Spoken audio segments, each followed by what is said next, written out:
High guys, welcome to my channel. আশা করি তোমরা সবাই খুব ভালো আছো।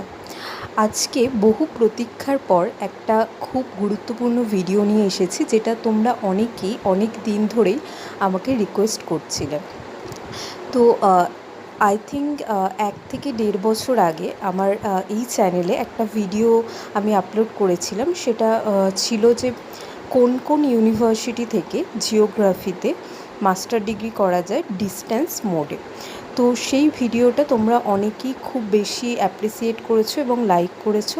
আর সেই ভিডিওর কমেন্টেই তোমরা অনেকেই কমেন্ট করেছিলে যে ma'am, ignore master of geography, master degree geography course সম্পর্কে একটু বলুন। তো আমি যে টাইমে ভিডিওটা বানিয়েছিলাম সেই সময় কিন্তু ইগনোতে মাস্টার ডিগ্রি কোর্সটা চালু হয়নি জিওগ্রাফির। তো সেই জন্য ওই ভিডিওতে ওই ইগনোর সম্পর্কে কিন্তু কিছু বলা নেই। তো তারপরে ইগনো থেকে আমরা এমএসসি জিওগ্রাফি কোর্সটা দেখতে পাচ্ছি যে লঞ্চ করা হয়েছে। তো এমএসসি জিওগ্রাফি কোর্সটা ইগনোতে খুবই নিউ লঞ্চিং একটা কোর্স, যেটা লঞ্চ করা হয়েছে তোমার 2023-এর I think June July session থেকে। তো একদমই নিউ একটা কোর্স চালু করা হয়েছে। তো তার ব্যাপারে ইনফরমেশন গ্যাদারিং করতে একটু সময় লেগে গেল। তো যাই হোক, বহু প্রতীক্ষার পর এই ডিটেলস, যে কোর্সের যে ডিটেলস সম্পর্কে, সেই সম্পর্কে একটা ভিডিও আমি তোমাদের দিতে চলি। দেখো, ইগনুতে প্রত্যেকটা সাবজেক্টেরই একটা করে সাবজেক্ট কোড থাকে। তো এখানে এমএসসি জিওগ্রাফির ক্ষেত্রে সাবজেক্ট কোডটা হলো MSCGG। এই সাবজেক্ট কোডটা কিন্তু তোমরা খুব ভালোভাবে মনে রাখবে, কারণ যখন তোমরা ইগনোতে জিওগ্রাফি সম্পর্কে, অর্থাৎ এমএসসি জিওগ্রাফি কোর্সটা সম্পর্কে কিছু ইনফরমেশন সার্চ করতে যাবে বা তোমরা অনলাইনে যখন ফর্ম ফিল আপ করবে, তখন কিন্তু তোমাদের এই কোডটা কাজে লাগবে। যে কোনো ইনফরমেশন পাওয়ার জন্য তোমাদের কিন্তু এই MSCGG কোডটা কিন্তু তোমাদের মনে রাখতে হবে। তো এবার চলো দেখে নিই যে এই কোর্সটার এলিজিবিলিটি ক্রাইটেরিয়া কী আছে, বা কত ফিজ স্ট্রাকচার আছে, বা কিভাবে কি ভর্তির প্রসেস, সেগুলো সম্পর্কে আমরা একটু জেনে নিই। তো প্রথমেই দেখো আছে প্রোগ্রাম টাইপ। প্রোগ্রাম টাইপটা হচ্ছে ডিগ্রি প্রোগ্রাম, যেহেতু এটা মাস্টার ডিগ্রি অর্থাৎ পিজি লেভেলের প্রোগ্রাম। আচ্ছা, মোড হচ্ছে ওপেন ডিস্ট্যান্স লার্নিং অর্থাৎ ODL প্রোগ্রাম। ইগনোতে সাধারণত দু ধরনের সিস্টেমে প্রোগ্রামগুলো রানিং হয়। একটা হচ্ছে ODL প্রোগ্রাম অর্থাৎ ওপেন ডিস্ট্যান্স লার্নিং, যেখানে আমরা কি সুযোগ সুবিধা পাই না, যেটা আমরা অনলাইনের মাধ্যমেও করতে পারি, আবার অফলাইনেও আমাদের ক্লাস প্রোভাইড করা হয়। এই ক্লাসগুলো মূলত স্যাটারডে অ্যান্ড সানডেতে প্রোভাইড করা হয়। আমি এই ভিডিওতেই তোমাদের ওয়েস্ট বেঙ্গলের মধ্যে কটা লার্নিং সেন্টার আছে সেই সম্পর্কেও বলে দেব। তো এখানে কি হয়, ওপেন ডিস্ট্যান্স লার্নিংয়ে তোমাদের ক্লাসও করানো হয়। স্যাটারডে সানডেতে তোমাদের স্টাডি সেন্টারে গিয়ে ক্লাস করতে হয়, এবং তোমাদের অ্যাসাইনমেন্ট বলো বা তোমাদের যাবতীয় এক্সাম টেক্সাম যা কিছু হবে, সেটা কিন্তু অফলাইন মোডে হবে। আর শুধুমাত্র যদি অনলাইন কোর্স হয়, সেক্ষেত্রে কিন্তু তোমাদের অফলাইনে কোনো ক্লাস বা কোনো কিছু করার দরকার নেই। সমস্ত কিছুটাই তোমাদের অনলাইনের মোডেই হবে, এবং শুধুমাত্র তোমরা এক্সাম সেন্টারে গিয়ে দেবে। তো এটা হচ্ছে ওপেন ডিস্টেন্স লার্নিং। দেখো, যেহেতু জিওগ্রাফি একটা প্র্যাকটিক্যাল বেস সাবজেক্ট, তো অবশ্যই সেখানে অনলাইন হলেও কিছুটা অফলাইনের আমাদের দরকার হয়। তো এখানে ODL প্রোগ্রামটা কিন্তু রেখেছে, সেটা খুব ভালো হয়েছে।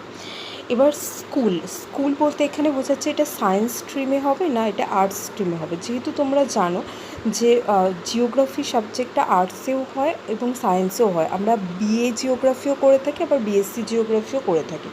আর ঠিক সেরকমই আমরা MA ইন জিওগ্রাফিও করে থাকি, আর MSc জিওগ্রাফিও করে থাকি। কিন্তু এক্ষেত্রে ইগনো থেকে যে ডিগ্রিটা প্রোভাইড করা হবে তোমাদের, সেটা কিন্তু সায়েন্সের ডিগ্রি প্রোভাইড করা হবে, অর্থাৎ MSc জিওগ্রাফি।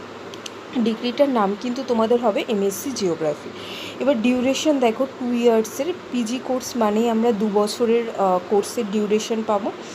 মিডিয়াম হচ্ছে ইংলিশ, অর্থাৎ তোমাদের যে মিডিয়ামের মাধ্যমে টোটাল কোর্সটা হবে, সেটা কিন্তু ইংলিশ মোডে থাকবে।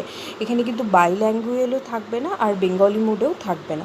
তো পুরোটাই কিন্তু তোমরা ইংলিশেই তোমাদের পড়তে হবে, পরীক্ষা দিতে হবে এবং ক্লাস করতে হবে। তো সেটা তোমরা অবশ্যই মাথায় রাখবে। এবার স্পেশালাইজেশন জিওগ্রাফি অর্থাৎ জিওগ্রাফিতেই এমএসসি ডিগ্রিটা তোমরা পাবে। এবার হচ্ছে মেন যেটা বিষয় সেটা হচ্ছে এলিজিবিলিটি ক্রাইটেরিয়া। এলিজিবিলিটি ক্রাইটেরিয়াতে দেখো রয়েছে যে গ্র্যাজুয়েট ইন এনি স্ট্রিম, অর্থাৎ কি না তোমরা যে কোনো স্ট্রিম থেকে গ্র্যাজুয়েশন করতে পারো, সেটা আর্টসের কোনো সাবজেক্ট হোক বা সেটা সায়েন্সের কোনো সাবজেক্ট হোক, গ্র্যাজুয়েশনটা থাকা দরকার। ঠিক আছে, বা জিওগ্রাফিতে তোমরা এমএসসি করতে চাও বলে যে তোমাদের গ্র্যাজুয়েশনে জিওগ্রাফিতেই অনার্স করতে হবে সেরকম কিন্তু কোনো মানে নেই। তোমরা ফিজিক্সে অনার্স করার পরও এমএসসি জিওগ্রাফি ইগনৌ থেকে করতে পারবে, বা তোমরা বেঙ্গলি বা হিস্ট্রিতে বেঙ্গলি বা হিস্ট্রিতে গ্র্যাজুয়েশন কমপ্লিট করলেও তোমরা এমএসসি জিওগ্রাফি কিন্তু ইগনৌ থেকে করতে পারবে। তো এখানে একটা অনেক বড় সুবিধা দেওয়া রয়েছে যে গ্র্যাজুয়েশন ইন এনি স্ট্রিম, যে কোনো বিষয় থেকেই তোমরা গ্র্যাজুয়েশনটা পাশ করলেই তোমরা এলিজিবল হবে এমএসসি জিওগ্রাফির জন্য ইগনৌ থেকে। আচ্ছা, এবার রয়েছে মেন ইম্পর্টেন্ট জিনিস যেটা ফিজ স্ট্রাকচার। ফিজ স্ট্রাকচার দেখো রয়েছে 14,000 per annum with registration and development fees as applicable. অর্থাৎ এখানে রেজিস্ট্রেশন ফিস বা ডেভেলপমেন্ট ফিজ অর্থাৎ I think study materials related কিছু যে ফিজটা আমাদের দিতে হয়। এখানে স্টাডি মেটেরিয়ালস নিয়ে আরেকটা কথা বলে রাখি যে তোমরা অনলাইনে যখন ফর্ম ফিল আপ করবে তখন দেখতে পাবে যে স্টাডি মেটেরিয়ালসের এখানে দুটো সিস্টেম দেয়। একটা হচ্ছে ডিজিটাল স্টাডি মেটেরিয়ালস দেয়, অর্থাৎ ডিজিটালি তোমাদের সফট কপি দেওয়া হবে, আর সেক্ষেত্রে তোমাদের কিছু পার্সেন্টেজ হয়তো ফিজ থেকে একটু কম হয়। আর প্রিন্টেবল স্টাডি মেটেরিয়ালস দেওয়া হয়, যেটা তোমাদের প্রিন্ট কপি অর্থাৎ হার্ড কপি স্টাডি মেটেরিয়ালসে দেওয়া হয়। তো অবশ্যই তোমরা হার্ড কপিটাই নেওয়ার চেষ্টা করবে, কারণ প্রিন্ট কপি থাকলে তোমাদের পড়তে সুবিধা হবে। আচ্ছা, এই ফি স্ট্রাকচার যেটা বলছিলাম যে 14,000 পার অ্যানুয়াম, অর্থাৎ 1 বছরে 14,000 টাকা লাগছে। যেহেতু কোর্সটা 2 বছরে, তো তোমাদের মোট 28,000 টাকা কিন্তু লাগবে with registration fees and development fees. ঠিক আছে, এবার হচ্ছে প্রোগ্রামের যে কোঅর্ডিনেটর তার নাম এখানে দেওয়া রয়েছে ডক্টর সত্যরাজ, ডক্টর কে নাগেশ্বর রাও, ডক্টর ভিশাল ওয়ারপা। ঠিক আছে, এখানে একটা ইমেল আইডিও দেওয়া রয়েছে এবং এখানে ফোন নাম্বারও দেওয়া রয়েছে, তোমরা চাইলে স্ক্রিনশট নিয়ে রাখতে পারো। এবার আমরা দেখব যে কলকাতার মধ্যে, আমাদের ওয়েস্ট বেঙ্গলের কলকাতার মধ্যে কোন কোন স্টাডি সেন্টার রয়েছে। তো তোমাদের সেটা বুঝতে সুবিধা হবে যে তোমাদের বাড়ির সামনে তোমরা কোন স্টাডি সেন্টারে যোগাযোগ করতে পারো। কলকাতার মধ্যে দেখো, কলকাতার মধ্যে দুটো কি তিনটে, অর্থাৎ কটা স্টাডি সেন্টার রয়েছে আমরা দেখছি। প্রথম দেখো দেওয়া রয়েছে আশুতোষ কলেজ, অর্থাৎ আশুতোষ কলেজে ইগনোর স্টাডি সেন্টার আছে এমএসসি জিওগ্রাফি কোর্স করানোর জন্য।